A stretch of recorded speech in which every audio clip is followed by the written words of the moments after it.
join. Hey, so good afternoon, good evening, everyone. Welcome to our latest masterclass here with SDR Leaders of EMEA. So today, this seems like it's quite a popular one that we have with Sarah. We're going to be talking all about scaling outbound with a lean team. Now, you have so many demands being placed on you as leaders, but also all those demands, but do it with less money and less resources. And then how can we do that? Is that possible? So I wanted to have Sarah on because she shared a really cool video on LinkedIn a couple of weeks ago about this very topic, and I thought it'd be really relevant for all of us here on the call. Just some housekeeping notes and then I'll shut up. If you have questions, add them into the chat. I'll just interrupt Sarah at regular intervals to get those answered, and we'll have a bit of time at the end for any additional questions. And also I'm going to put in the chat our meetups that we've got upcoming in Dublin, Paris, Berlin, and London. I'll put the registration links there for you to sign up. With that being said, Sarah, over to you. Awesome. Well, let me get my screen sharing first. Thanks everybody for coming today. Awesome to see everyone. I am Sarah. I lead outbound strategy at UserGems. And before that, I was an SDR myself. So I've definitely lived through all the grind of prospecting. Today, like Dave said, I'll be sharing what's actually working for us, how we've been able to scale my small but mighty team, and lean into AI and do all this without completely burning out my team too. So just kind of sharing the behind the scenes look at what we've built, what I've learned, and then what's really been moving the needle for us. So to get us started, kind of proof is in the pudding. Since I rolled out AI to support our outbound motion, our ADR, we're ADR here. If you're SDR, BDR, whatever it is, we're ADR here. So our ADR capacity has increased by 60%. Again, not because my team's working more hours. I don't believe in working long nights or weekends. It's really because we changed how they were working and really offloaded all the repetitive task and the time-consuming task, freeing the team up to focus on what humans can actually do and do best, which is the actual engaging with prospects. So I'm assuming that a lot of us on the call are kind of familiar with these problems or challenges. So most teams now are being asked to do a lot more with a lot less. I am one of those teams as well. We're like we're asking fewer reps to support more AEs, continue to hit higher targets, and somehow not burn out or leave us along the way. So something's got to give when we continue to need more and more and more. And if anyone wants to drop into the chat too, I don't like just like being a wall of talk the entire time. So I'll try to ask some questions as we go along. But if you want to drop in the chat, if anyone else has had experience with this, if you're being asked to kind of scale your outbound without adding additional headcount, would love to see what's going on all around for everybody too. So before we started leaning into AI, our model was really one SDR supporting one AE. It was our ideal setup and realistically the best that we could manage without completely overwhelming the team. One-to-one model gave us like the best shot at doing personalization and quality outreach, but it just wasn't scalable. So now it's a different story. Now my team can support at least 2 AEs without losing the personalization. And why that shift is possible. Basically, before a typical SDR day looks like this, basically, probably you all are pretty familiar with this. It's spent building lists and doing prioritization, researching, drafting the sequences. Most of their day was not spent selling.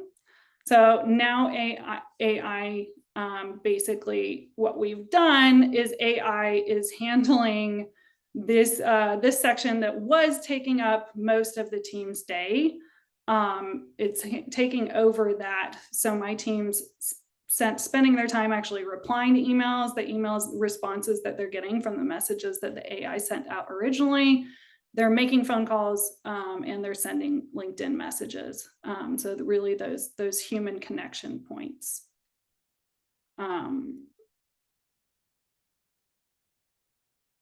So where I found that AI actually helps is these 3 key areas, right?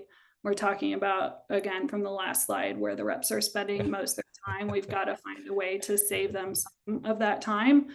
So this is where to lean in.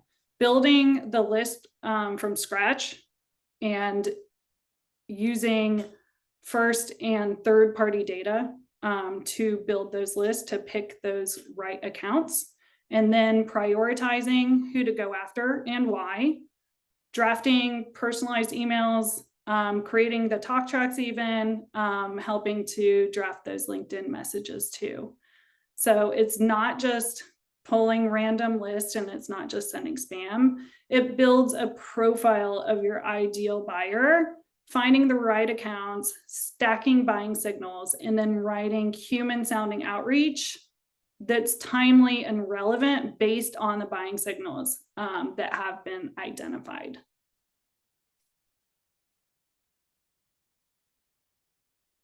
So now that kind of covered the why here behind why we need to scale outbound and why we need to do it smarter, I want to dive into the how, specifically the 3 things that we went through of implementing and then driving the adoption and scaling it. So it's not just about tools, it's about your mindset, it's about workflow, and really good change management, because it's a big shift when you bring on AI to your SDR team. So I'll walk you through just kind of what worked for us, and maybe what I've learned as far as do and don'ts too, starting with implementation. So this is the part where a lot of outbound programs, like, it's either like do it right or you can kind of get stuck here out the gate. So the biggest thing for us was clearly defining account tiers, and based on those tiers, deciding the right engagement mode for each. So for example, our tier 1 accounts, like our best, most beautiful gold tier accounts, those are high value strategic accounts. We keep those pretty human led still. AI helps with surfacing those accounts and then selecting the prospects, but the actual drafting messaging, my team is still going to look it over and add their own touch, their own personality to it. But then when I'm looking at tier 2 accounts, which are still like, they're still good accounts. These are ICP accounts, maybe accounts that we haven't touched in quite a while. So maybe not as warm, not as familiar with us. We're going to run those like 50-50. Basically with the AI, Jemmy is our AI. So we let the AI draft those emails and we let them go out. The ADRs don't need to spend time putting their eyes on it and adding their personal touches, but my team is still calling and sending LinkedIn messages to these accounts. So still pretty hands-on, although they're saving that time of editing messages. And then if we look at tier 3 accounts, we're just going to hand those over completely to AI. We don't by any means consider these throwaway accounts, still ICP, still accounts that we want to target. They're just not where we need that human touch up front. So when looking at this, kind of questions to start asking yourself, start thinking about is like, what programs do you already have in place? Are you going to move like your closed lost re-engagement into automation? Are you layering AI in for inbound or any other playbooks? And then I recommend really treating this kind of like a menu. So start with a few plays and think about it. Is it an always on campaign, or is it campaign based? Is it quarterly? Is it monthly? Is it events? Well, start thinking about where can AI really be your co-pilot without working kind of in tandem with your team without stepping on their toes. So the more intentional you are here in this like planning step, the faster you're going to see momentum when you actually implement.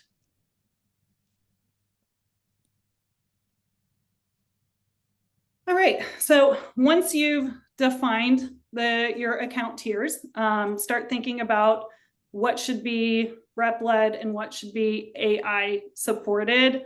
This, to me, this visualization really helps how to assign the right outreach mode to the right kind of account. So the curve here represents the full spectrum of outreach, from manual here on the left, high touch, to fully automated over here on the right. If you think about it like this, the further right you go, the colder or less strategic the account, but that doesn't mean that they're not valuable.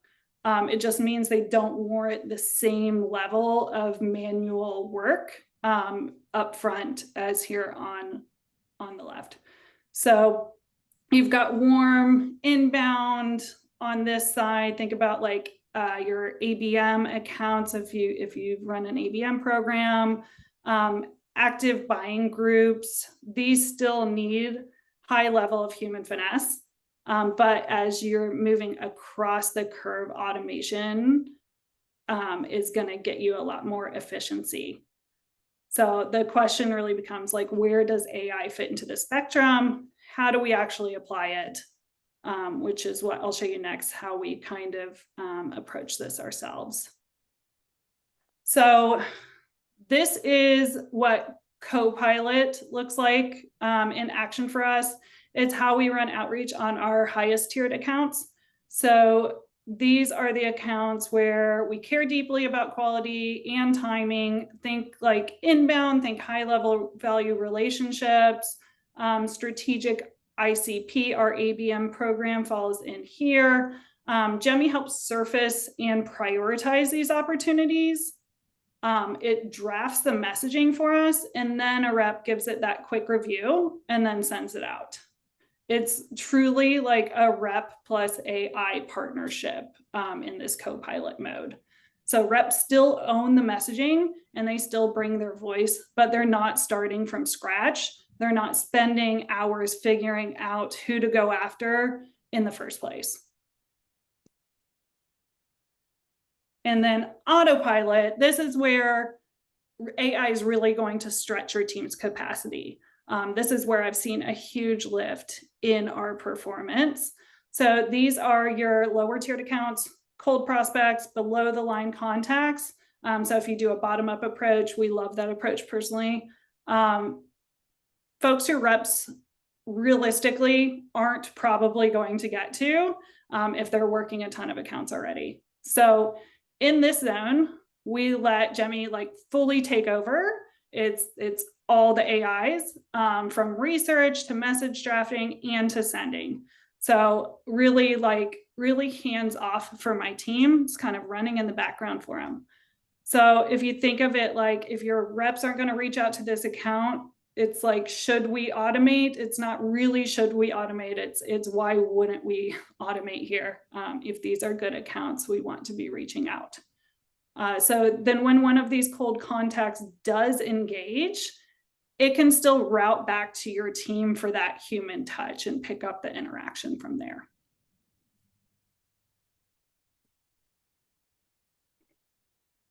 All right, so step one for us is making sure we really knew who our buyers are not just the job titles, but what kind of companies they work for, where they're located, what buying triggers we should be looking for here.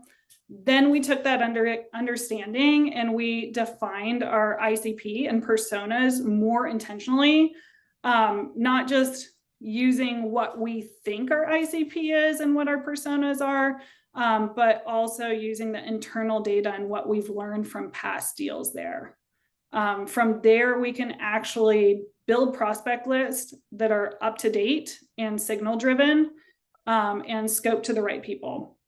So without having to start all of this from scratch every time. So getting this part of the process right, I can't stress like how important this is. Make sure that you're building upon the right foundation, and this is really your foundation here.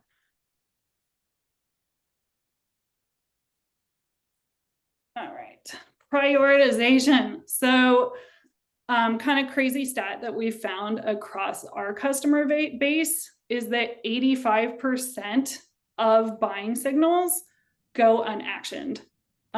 Just even your best reps that are keeping tabs on this is just like an impossible play to scale on a human level. So not knocking on reps at all. It's just the reality of how hard it is to manually track job changes and website visitors, close lost history, all of these triggers that we know work, right? We know these playbooks work, but trying to do it manually across hundreds of accounts, even like your best reps are going to miss things. It's just not humanly possible. So what we've done is build a system that makes prioritization at scale. This is what AI is super, super good at. So on the left, you can see the different categories of signals we're pulling in here. People signals like past champions and new hires. We have account signals like job postings or intent data, and then CRM signals as well. Things like close lost or past meetings that you had. So then we're going to stack all of these signals and use them to score accounts and score buyers. So if someone checks all of these boxes, ICP is strong, the signals are strong, recent engagement, and then they're gonna like show up at the top and trigger action for my team. So basically you're giving like every rep a daily cheat sheet as to like who to talk to, when you should be talking to them right now, obviously with the signals, and then the why. So instead of just like kind of blindly chasing cold leads, they're prioritizing these people that are the most likely to convert. And y'all, please feel free to drop questions in the chat. I know Dave's there and waiting. So if anything pops up, I'm happy to be interrupted. All right. Sorry, come on there we go. So after you've prioritized is the real fun part. This is like what everyone usually wants to see is the actual engagement part. This is where your reps get to do what they do best and like start those meaningful conversations. But again, if you want your reps to write everything from scratch, like you just can't scale that. So this is what we've done. The AI drafts the personalized emails and LinkedIn messages. It can even do talk tracks based on the actual signals that led us to the contacts in the first place. So these aren't templates.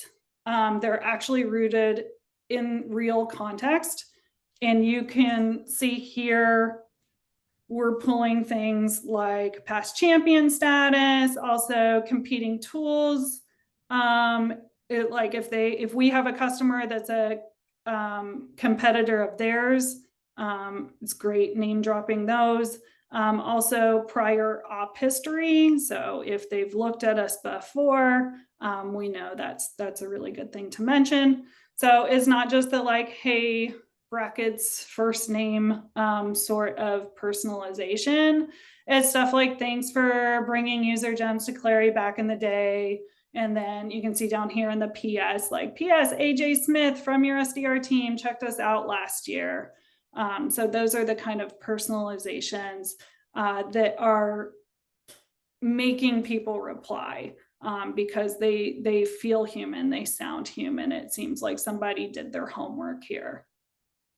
Sarah, there's a question that's come in from Jack about, where do you start if you don't have trustworthy historic data? It's a good question. So I definitely want to do a data cleanup. There's a lot of questions I would have there for you, Jack, as to like, what part of the data aren't you trusting and why? But if you're using a good data provider to build this AI, it should be able to build your AI motion. It should be able to help you clean up your historic bad data too. But I'd be curious, like, where your thoughts coming from as well. If you're thinking like closed lost data, or what kind of data we're talking about. Do you want to come off mute, Jack, and explain a little bit more? Yeah, absolutely. Hopefully you can hear me now. Yeah. Perfect. So we're on a B2C landscape, right? So we can't do the sort of traditional outbound cold outreach. We're not allowed to, but we have this database of hundreds of thousands of customers that have used us in some regard in the past that we would want to outreach through campaigns for. But the data is all over the shop. It hasn't been treated in the right way across decades. So I'm sort of scratching my head thinking, well, I want to run campaigns on this, but I don't know where to even start to get to a position where I can even track anything and pick segments and things like that. That's where I'm struggling most at the moment. That almost like the first step, the first hurdle. Yeah, I think that definitely is the first step, first hurdle there. And again, I think if you're working with someone who's providing accurate data, if you can prove that out, then they can plug in to correct your inaccurate data and help you clean up to be able to start clean. Yeah, so it starts with the CRM basically, and what we can get communicating with the CRM. Yeah, you want to start with the right inputs for sure. Exactly, CRM. Thank you. Yeah, thanks, Jack. Sarah, there's another question that came in from Ashish. Do you suggest a consolidated intent tool like demand-based to help prioritize better, or what could be the better way? So I think the more signals that you have, the more input there you have, the better. So using intent data with using other kind of triggers like job movement triggers, like looking at your own data, the combination is where it gets really powerful. Because a lot of times with intent data, it's kind of a black box. So you want to make sure that you have the reason, the who to reach out to, when and why. And I think you get that clearly when you layer all of these. And that's really the beauty of the AI to me, is it's able to layer all of these together, to combine it together. That's what our reps can't do manually. They can look at one thing at a time, right? But the AI is able to look at it all at once and put it together and say, hey, this is really powerful, and then draft that message from there. Cheers. All right.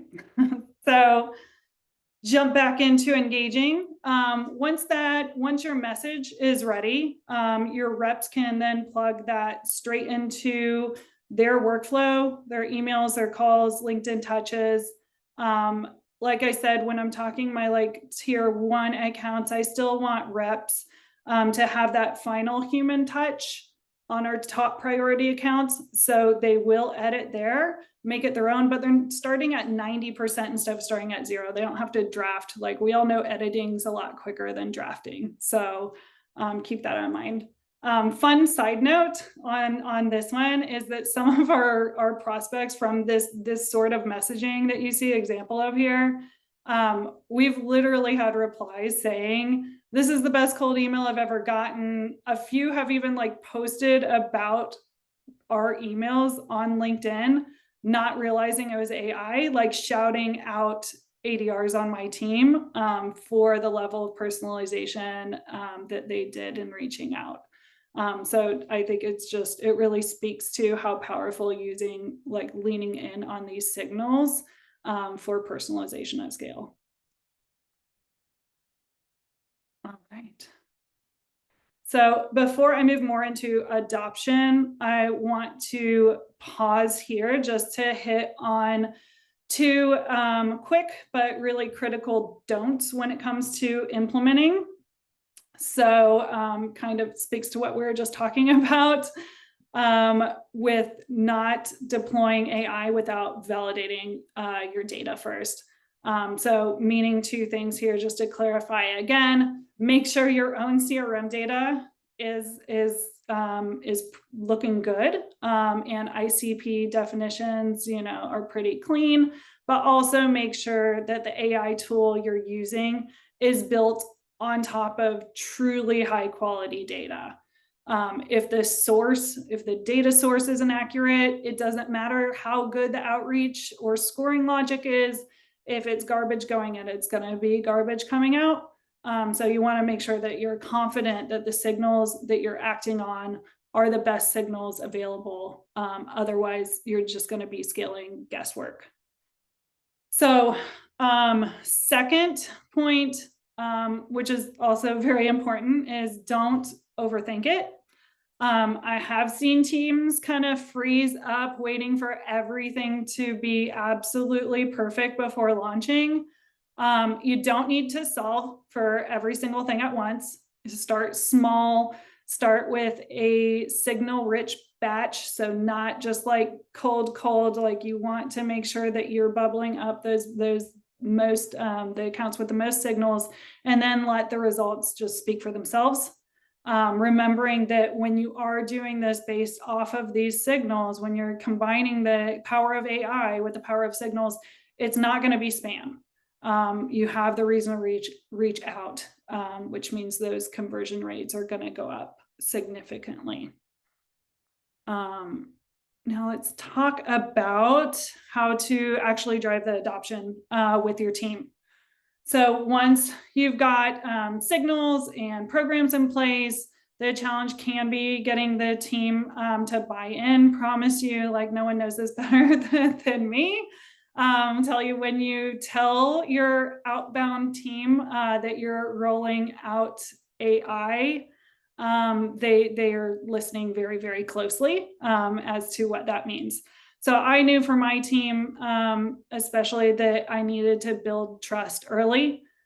We didn't boil the ocean. We started with a small test batch, 100 to 200 prospects, and only the ones with really strong signals. Made a huge difference because they immediately understood that we're not just like blasting our entire TAM, that we're looking at high quality signal-based prospects the same way they would do manually. And from there, I handpicked a couple of reps that I know give me fantastic feedback. They will tell me the good and the bad, the brutal. They'll tell me it all. So I knew they'd tell me exactly what was working and what wasn't. And this really, really helped me a lot to be able to make the tool perfect for me, and for our team, and for our talk tracks, everything. Funny enough, one of those reps who did such an amazing job, they actually ended up transitioning over to our engineering team, and they're now a prompt engineer for our AI. So you could say he leaned in. He really, really leaned in. But after doing it this way, we saw results in the first 2 weeks. We got meetings booked. We got like old ops revived. And reps really, that's when they started saying like, okay, I get it. Like, I get that this is going to make my job easier and make it easier for me to hit my targets. So it wasn't just me pushing them, they actually wanted it and started to lean into it themselves.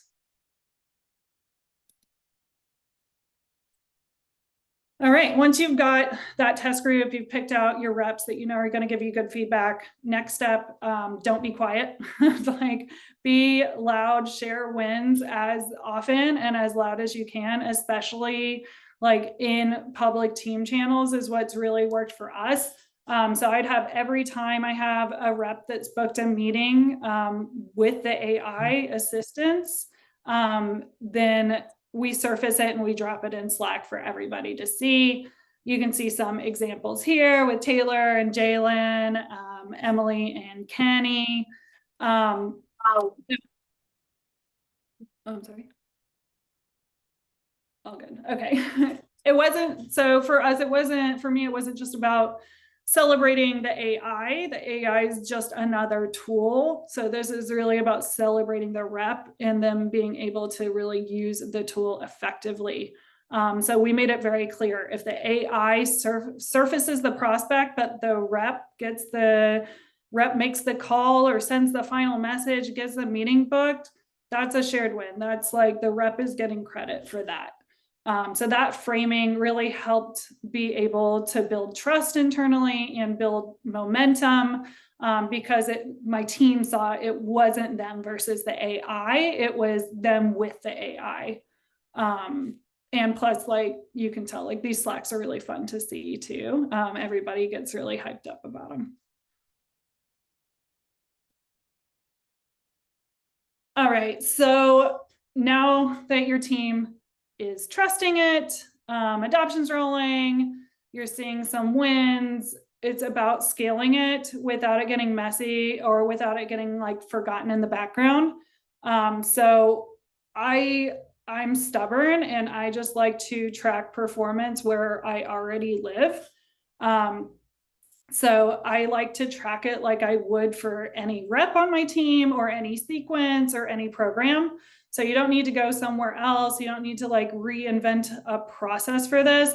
Just look at where you're already tracking. Like for me, we're Salesforce and Outreach, but HubSpot, whatever you use. If it's driving pipeline, measure it like everything else you would driving pipeline. So just like those early adoption wins, like we keep those wins going loud. Those Slack updates are now just a part of our regular process. So it's not just like the launch moment, it just becomes a part of our rhythm.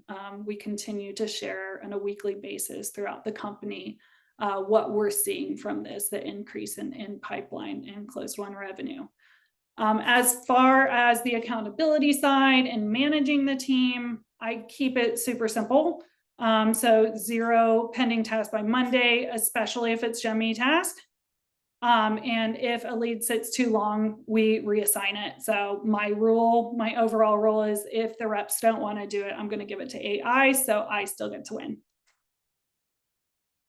And I'm sorry, I know we went a little over. It's all good. It's all good, Sarah. Thank you so much. I think there's one question, if you could help answer, from James about what sort of teams companies work with UserGems as opposed to building something like this out within Clay. That'd be great. Oh yeah. Oh yeah. That's a good question. So what sorts of, I'd say we work with a lot of B2B teams. Trying to build this out yourself is a lot bigger project than you may think it is on the surface. It sounds like it might be easy to do with Clay, but trying to manage that, you're giving yourself an extra job and maybe an engineering title along with it. So I would say, yeah, I'd really dig in to what exactly it would take to try to build this out. It's like with any other solution, I would say, if you're, there's a reason the solution exists rather than trying to build it internally, can be more than you bargain for. That's great. Sarah, thank you ever so much for your time and your insights. This was great. So really appreciate it. And thanks ever so much, everyone. We will see you Yeah, all thanks again for soon. joining.